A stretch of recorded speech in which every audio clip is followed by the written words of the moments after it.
अब आपका अगला क्वेश्चन आता है, ये IISc बेंगलोर का क्वेश्चन है, ठीक है। तो ये क्या कह रहा है कि सपोज़ ए एक मैट्रिक्स है, ठीक है, और वो मैट्रिक्स जो है that should be such that उसमें जो एंट्रीज़ हैं दैट शुड बी आइदर 0 और 1, ठीक है। 0 और 1 के अलावा कुछ भी नहीं होना चाहिए। फिर सेकंड जो स्टेटमेंट है ये कह रहा है if there is exactly one non zero entry. तो नॉन ज़ीरो एंट्री, एक तो कहा उसने एंट्री 0 और 1, फिर कह रहा है exactly one non zero entry. Non zero entry कौन सी पॉसिबल हो गई? बस सिर्फ 1, ठीक है। So if there is exactly one non zero entry that is 1 in each row and मतलब साथ साथ, ठीक है, in each row and each column of A, then possible determinant A value क्या क्या हो सकती है, ठीक है। तो इसमें क्या क्या होंगे केसेस हम देखते हैं। तो मैं 3/3 के केसेस देखता हूँ, ठीक है। सो ए मैट्रिक्स कैन बी, अगर मैं यहाँ पे 1 लिखता हूँ तो देखते हैं क्या क्या पॉसिबिलिटी आती है, ठीक है।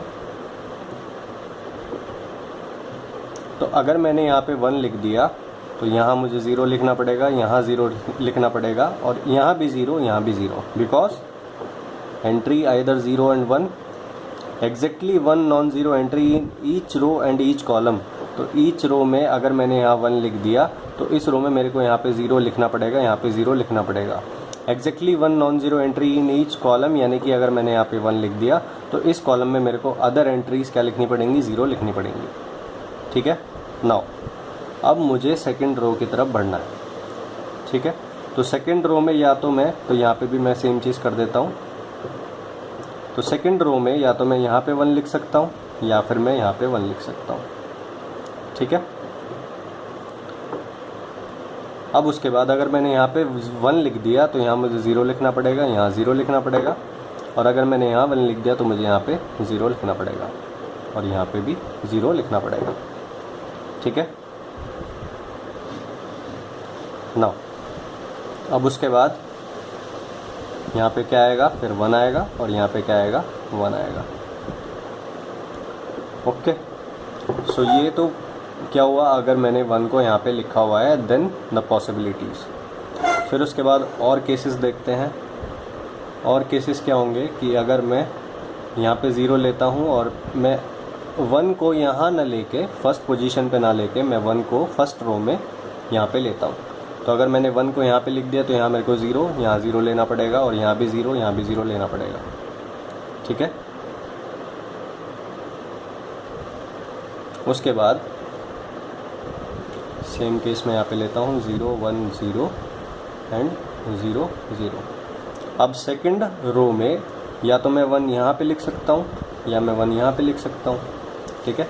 अब यहाँ 1 लिख दिया तो यहाँ 0 आएगा एंड यहाँ 0 आएगा, यहाँ 1 लिख दिया तो यहाँ 0 आएगा एंड यहाँ 0 आएगा, बचा यहाँ पे 1 एंड यहाँ पे 1, because there is exactly 1 non zero entry. तो यहाँ पे एग्जैक्टली एक नॉन ज़ीरो एंट्री होनी चाहिए, दैट इज़ 1, ठीक है। तो ये हो गया केस। फिर उसके बाद थर्ड केस हुआ आपका कि आपने यहाँ पे 1 ले लिया तो यहाँ 0 और फिर यहाँ भी 0 0 होना चाहिए, ठीक है। मैं फिर से लेता हूँ सेम चीज़ 0 0 1 0 0। अब मैंने यहाँ पे दोनों में सेम केस लिया है। अब मैं या तो सेकंड रो में या तो यहाँ पे 1 ले सकता हूँ या फिर यहाँ पे 1 ले सकता हूँ, ठीक है। तो यहाँ 0 आएगा और यहाँ पे भी 0 आएगा, यहाँ 0 आएगा और यहाँ पे भी 0 आएगा एज़ पर द कंडीशंस। तो यहाँ पे 1 बनेगा और यहाँ पे भी 1 बनेगा, बिकॉज देयर इज़ एग्जैक्टली एक तो नॉन ज़ीरो एंट्री होनी चाहिए, ठीक है। तो नॉन ज़ीरो एंट्री यानी कि 1 यहाँ पे आ जाएगा और यहाँ पे इस केस में यहाँ पे आएगा, ठीक है। तो इन ऑल द केसेस अगर आप देखोगे तो आपको डिटर्मिनेंट वैल्यू या तो क्या दिखाई देगा,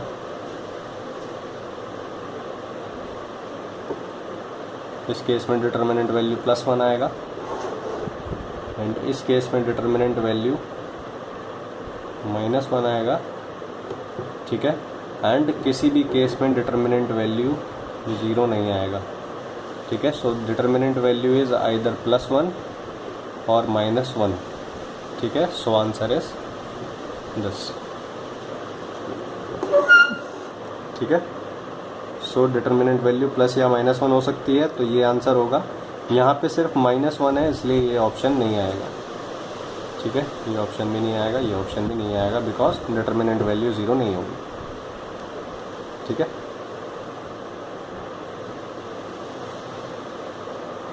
अब मैं क्वेश्चन को थोड़ा सा चेंज करता हूँ, और क्वेश्चन को मैं क्या चेंज करूँगा, A be n matrix with entry 0 and 1 ये सेम रहेगा। If there is exactly 1 non zero entry in each row, but मैं ये कॉलम काट देता हूँ। ठीक है, तो ये अब कंडीशन नहीं रही। ठीक है, देन पॉसिबल वैल्यू क्या क्या होंगे, ऑप्शन ये छोड़ दो, हमें सिर्फ आंसर निकालना है। ठीक है, तो पॉसिबल वैल्यूज़ देखते हैं। तो फिर से अब क्या था, सबसे पहले मैंने यहाँ पे इस पोजीशन पे 1 लिया था। ठीक है, तो इस पोजीशन पे 1 लिया। ठीक है, तो मैंने अब जो सेकंड रो में पॉसिबिलिटी है 1 डालने की, ठीक है, मैंने इस तरह से लिया था।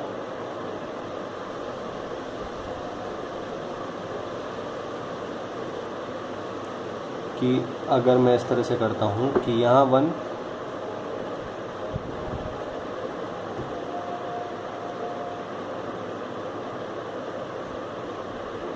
ठीक है, यहाँ पे 1। अब मेरे को सेकंड रो में देखना है, तो सेकंड रो में या तो मैं 1 को यहाँ पे ले सकता हूँ, ठीक है, या फिर मैं यहाँ पे ले सकता हूँ। एंड अब इस केस में मैं कहाँ पे भी, ठीक है, इस केस में चूँकि कॉलम की कंडीशन हट गई, तो मैं 1 को यहाँ भी ले सकता हूँ। एंड और आपका क्या होगा, इसने कहा exactly 1 non zero entry in each row, तो यहाँ पे 0 आएगा, यहाँ 0 आएगा। ठीक है, नेक्स्ट रो में या तो 1 मैं यहाँ ले सकता हूँ, या यहाँ ले सकता हूँ, या फिर मैं यहाँ पे ले सकता हूँ। तो रो में चूँकि एक ही नॉन ज़ीरो एंट्री है, तो यहाँ 0 0 आएगा, यहाँ भी 0 0 आएगा। ठीक है, यहाँ पे भी 0 0 0 0 आएगा। ठीक है,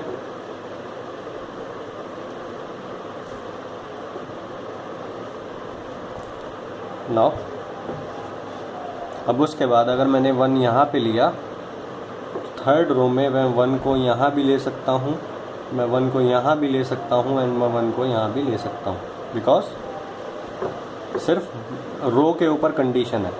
ठीक है, कॉलम के ऊपर कोई कंडीशन नहीं है। तो यहाँ 1 ले लिया तो यहाँ 0, यहाँ 0 आएगा, यहाँ 1 ले लिया तो यहाँ 0, यहाँ 0 आएगा, एंड यहाँ 1 ले लिया तो यहाँ 0, यहाँ 0 आएगा। ठीक है, तो इस केस में आप देखोगे the two rows, the first and the second row are identical. तो इस केस में डिटर्मिनेंट क्या होगा, 0 होगा। ठीक है, एंड इस केस में आपका क्या होगा, इस केस में भी आपका डिटर्मिनेंट क्या होगा, 0 होगा।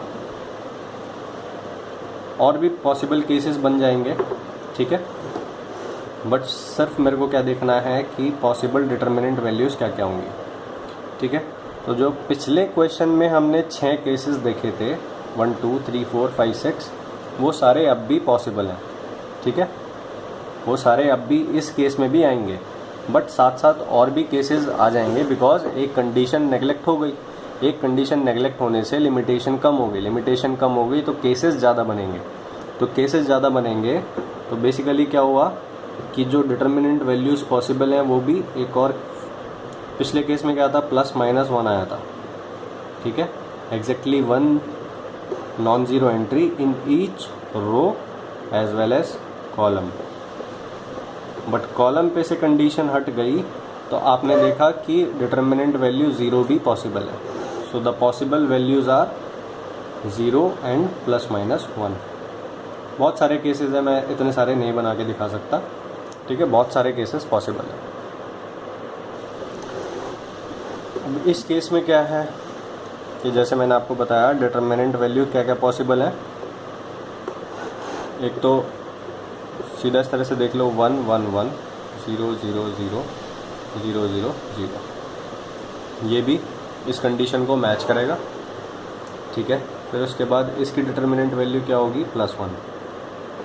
फिर 1 1 1 0 0 0 0 0 0, इसकी डिटर्मिनेंट वैल्यू होगी -1 और ये भी इन कंडीशंस को मैच करेगा। फिर थर्ड कंडीशन हो गई 1 0 0 1 0 0 1 0 0। ठीक है, मैं 3 केसेस लेके चल रहा हूँ, 3 अलग अलग डिटर्मिनेंट पॉसिबिलिटीज़ के लिए। इसमें क्या आएगा, डिटर्मिनेंट 0 आएगा because the 3 rows are identical. ठीक है, तो 0। अब इसमें क्या आएगा, द डिटर्मिनेंट वैल्यू, ऑप्शन किस तरह से कर सकते हैं, the determinant value not possible would be, options क्या क्या रख सकते हैं, +1 -1 0 and n। So +1 is possible, -1 is also possible, 0 value is also possible in this case जब कॉलम की कंडीशन आपने हटा दी, but determinant value can not be equal to n। ठीक है, सो ये आपका आंसर होगा, the determinant value can not be equal to n in this case and also in the previous case जो हमने देखा था। ठीक है,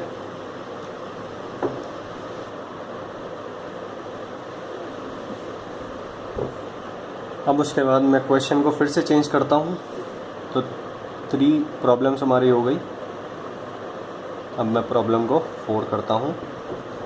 अब कंडीशन फिर से मैं वही लेके आता हूँ, there is exactly 1 non zero entry in each row and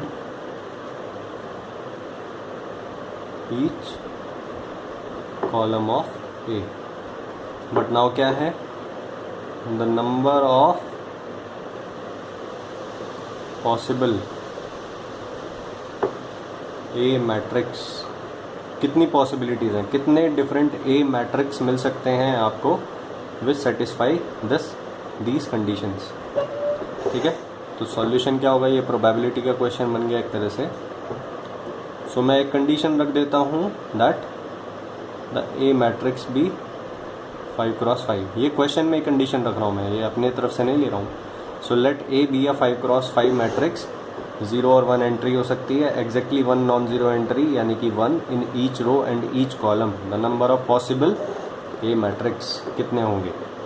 ठीक है, तो इसमें क्या होगा, इस तरह से आप देखो कि यहाँ पे अगर मैंने फर्स्ट यहाँ पे पॉसिबिलिटी ले ली कि यहाँ पे 1 आ गया, तो यहाँ 1 2 3 4 because this is a 5x5 matrix and सिर्फ एक क्या आनी है, नॉन ज़ीरो एंट्री आनी है in each row as well as column. ठीक है, नाउ अब बात आती है सेकंड रो के ऊपर क्या क्या कंडीशन है।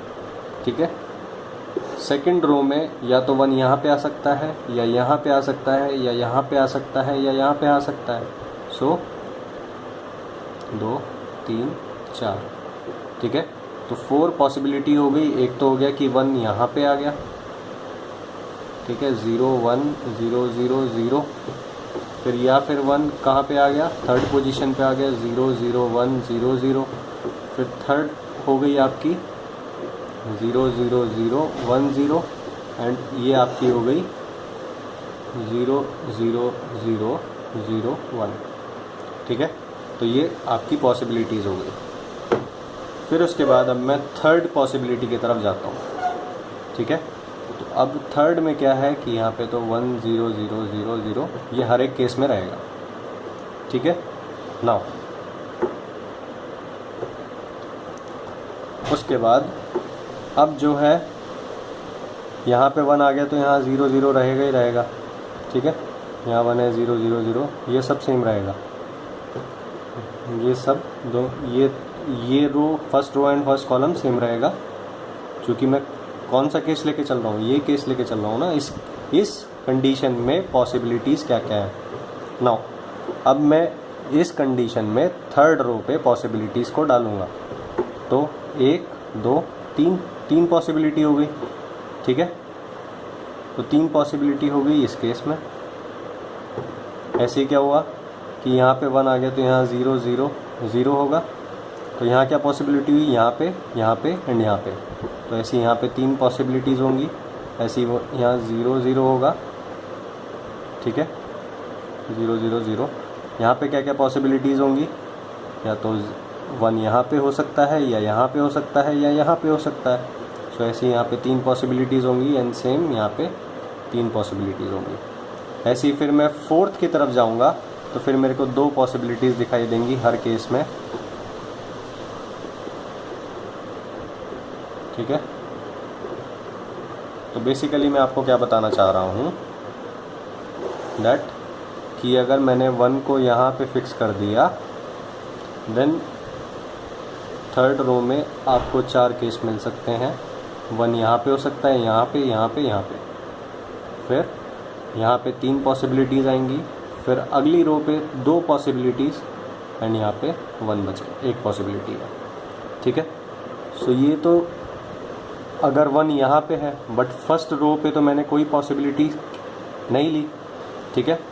सो ये तो तब है यहाँ पे जब 1 यहाँ पे होगा, ठीक है। 4 × 3 × 2 × 1,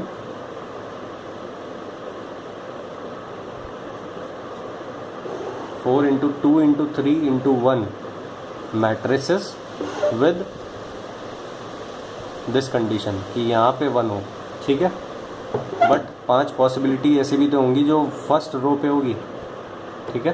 क्योंकि 1 यहाँ पे भी हो सकता है फर्स्ट रो पे, यहाँ पे भी हो सकता है, यहाँ पे भी हो सकता है, यहाँ पे भी हो सकता है, ठीक है। तो आपको इस तरह से देखना होगा, 1 2 3 4 5, 1 2 3 4 5, 1 2 3 4 5, 1 2 3 4 5, 1 2 3, ठीक है। तो फर्स्ट रो में 1 जो है 1 नॉन ज़ीरो एंट्री कितनी प्लेसेस पे आ सकती है, या तो 1 यहाँ पे, यहाँ पे, यहाँ पे, यहाँ पे, या यहाँ पे, ठीक है। तो 5 प्लेसेस, ठीक है। उसके बाद अब 1 किसी भी पोजीशन पे आ सकता है। अब 1 सपोज इस पोजीशन पे आ गया, तो अगली रो में कितनी पॉसिबिलिटीज़ बची, 4 प्लेसेस बची 1 आने के लिए, ठीक है। Because the condition is exactly 1 non zero entry in each row and each column, ठीक है। तो 4 प्लेसेस, फिर उसके बाद अगली रो के लिए बची 3 प्लेसेस,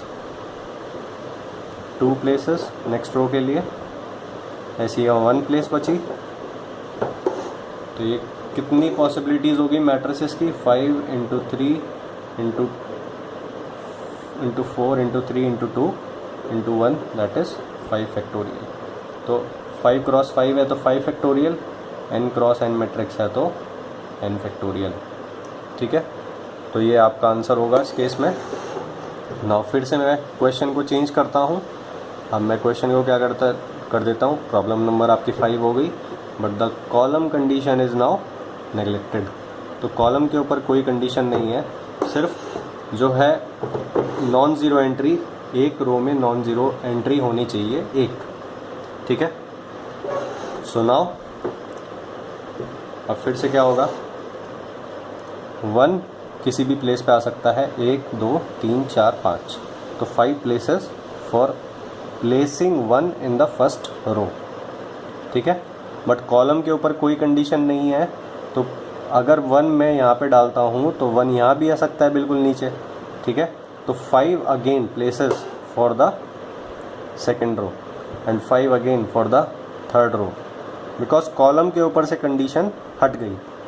फिर से 5 places for the fourth row and 5 places for placing 1 in the fifth row, ठीक है। तो अब कितना हो गया, 5 × 5 × 5 × 5 × 5, ठीक है। तो आपका कितना हो गया, 5⁵ ओके। सो ध्यान रखना, अगर non zero entry in each row and each column है तो इस तरह से देखना कि यहाँ पे 5 प्लेसेस है, 1 को किसी भी पोजीशन पे मैं रख सकता हूँ, ठीक है। बट अगर मैंने सपोज़ 1 को इस प्लेस पे रख दिया, then each row and each column दोनों पे लिमिटेशन है, तो यहाँ पे मेरे को 0 रखना पड़ेगा ना। तो अगली रो के ऊपर कितनी पॉसिबिलिटीज़ बची, 4, फिर नेक्स्ट के ऊपर 3, फिर उससे अगली के ऊपर 3 2 एंड फिर उससे अगली के ऊपर 1 प्लेस बचता है, ठीक है। तो अगर रो एंड कॉलम दोनों के ऊपर लिमिटेशन है तो 5 4 3 2 1 इस तरह से होगा, ठीक है। और अगर कॉलम के ऊपर नहीं रहता है तो 1 को आप यहाँ रख देते हो फर्स्ट रो में, तो नेक्स्ट रो में 1 आ सकता है तो यहाँ पे भी 5 प्लेसेस पॉसिबल हैं। एक लिमिटेशन हटी तो यहाँ पे जो पॉसिबिलिटी है वो 4 से क्या हो गई, बढ़ गई। लिमिटेशन हटेगी तो केसेस ज़्यादा बनेंगे, तो लिमिटेशन हटी तो 4 से 5 प्लेसेस आपके पास आ गई, ठीक है। तो इस तरह से ध्यान रखना आपको। तो ये परम्यूटेशन कॉम्बिनेशन के वो हैं थोड़े से फंडे जो मैंने अभी आपको समझाए, ठीक है।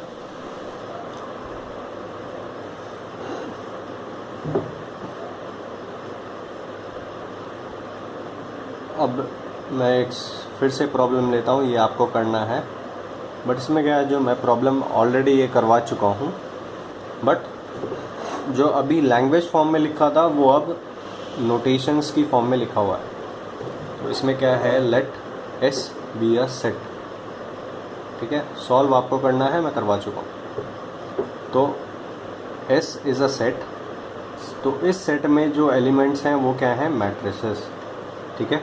तो जो मैट्रिसेस इस सेट में हैं उन मैट्रिसेस के ऊपर क्या कंडीशन है कि the matrices are 5 cross 5 matrix, ठीक है, and all the matrices must have elements either 0 और 1, ठीक है। तो ये कह रहा है कि स्मॉल ए आई जे मतलब एलिमेंट्स, तो एलिमेंट्स कैन बी 0 और 1 फॉर ऑल आई जे, यानी कि for all rows and columns, ठीक है। फिर सेकंड कंडीशन क्या है, summation a I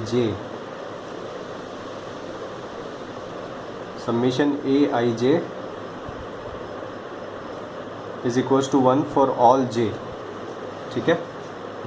summation i a i j is equals to 1 for all j. इसका क्या मतलब हुआ, इसका ये मतलब हुआ, फॉर एग्जांपल मैं आपको for j is equals to 2 यानी कि सेकंड कॉलम के लिए बताता हूँ, ठीक है। तो ये कहता है कि सेकंड कॉलम फिक्स हो गया ना, j इज इक्वल्स टू 2 ले लिया तो, सो 1 2, ठीक है, a 1 2 plus a 2 2 plus a 3 2 plus a 4 2 plus a 5 2, because 5 cross 5 matrix है ना, इज इक्वल्स टू 1, ठीक है। तो ये कौन सा कॉलम है, सेकंड कॉलम है। तो सेकंड कॉलम में सिर्फ एक नॉन ज़ीरो एंट्री हो सकती है, ठीक है। तो आइदर दिस कैन बी 1 और this can be 1, this can be 1, this can be 1, this can be 1। तो सपोज़ एक पॉसिबल केस में ये क्या हो गया, 1 हो गया, तो बाकी को क्या होना पड़ेगा, 0 प्लस 0 प्लस 0 प्लस 0 और दिस टू बी 1। तो ये क्या कहना चाहता है, ये कहना चाहता है exactly 1 non zero entry in each column, because for all j, मैंने तो j इज इक्वल्स टू 2 लेके बताया, फॉर ऑल j कह रहा है, j फॉर ऑल j का मतलब हुआ फॉर फर्स्ट कॉलम भी ये कंडीशन है, फॉर सेकंड कॉलम भी ये कंडीशन है, for third column, fourth column, fifth column, ठीक है, हर कॉलम पे ये कंडीशन है। सो ये कंडीशन कहती है कि exactly 1 non zero entry in each column. फिर ये कंडीशन कहती है exactly 1 non zero entry in each row. Then the possible matrices, number of element in set S, मतलब सेट एस में क्या है, मैट्रिस है, तो matrices possible, number of elements in set S मतलब matrices possible, number of matrices possible in as per this condition, what are the number of matrices possible. तो वही same चीज़ है जो मैं आपको ऑलरेडी बता चुका हूँ, रो एंड कॉलम दोनों के ऊपर कंडीशन है 1 2 3 4 5, 1 2 3 4 5। तो फर्स्ट प्लेस पे 5 प्लेसेस हैं, 1 को प्लेस करने के लिए इस पे भी 5 रो एंड कॉलम दोनों के ऊपर है, तो 4 प्लेसेस बची। थर्ड रो के लिए 3 प्लेसेस, 2 एंड 1, तो ये कितना हो जाएगा आपका 5 फैक्टोरियल, आपका आंसर आ जाएगा। बट अगर यहाँ पे मैं एक कंडीशन, किसी भी एक कंडीशन को नेगलेक्ट कर देता हूँ, सपोज़ मैं ये कॉलम वाली कंडीशन को नेगलेक्ट कर देता हूँ, देन यहाँ पे 4 एक लिमिटेशन हटी तो आपके केसेस बढ़ जाएंगे। तो 4 से 5 हो गया, ये भी 5 हो गया, ये भी 5 हो गया एंड ये भी 5 हो गया। तो ये कितना हो जाएगा 5⁵। ठीक है। सो अगर दोनों की दोनों कंडीशंस हैं देन 5 फैक्टोरियल आंसर होगा, बट अगर ये कंडीशन नहीं है देन ये आंसर होगा। ठीक है। तो ये CSIR का क्वेश्चन है। ठीक है। तो इस तरह से नोटेशन वाइज भी दे सकते हैं या लैंग्वेज फॉर्म में भी आपको क्वेश्चन पुटअप कर सकते हैं वो। ठीक है। सो ये पॉसिबिलिटीज़ वाले क्वेश्चन हो गए। तो ये जो है 5 प्लेसेस, 4 प्लेसेस, 3 प्लेसेस, ये जो है परम्यूटेशन कॉम्बिनेशन के कंसेप्ट्स हैं। ठीक है।